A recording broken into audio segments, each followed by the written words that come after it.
Samahan ninyo ako na kahit ako ay mag-isa na lamang. Uy, tumayo na kayo at dyan. hindi na kabilang sa aking pamilya, hindi na kabilang sa partido, dahil sa inyo, nanalo pa rin tayo.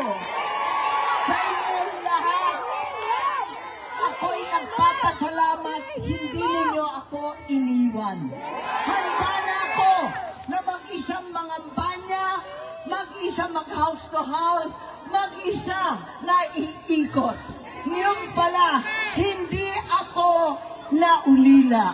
Hindi ako nag-isa dahil ang birthday girl natin, si Vice President Inday Sara Duterte, 10 ng DDS, 10 ng OFW, 10 naman narito ngayon sa The Hague ay sumama sa akin. Maraming salamat. Mali lang,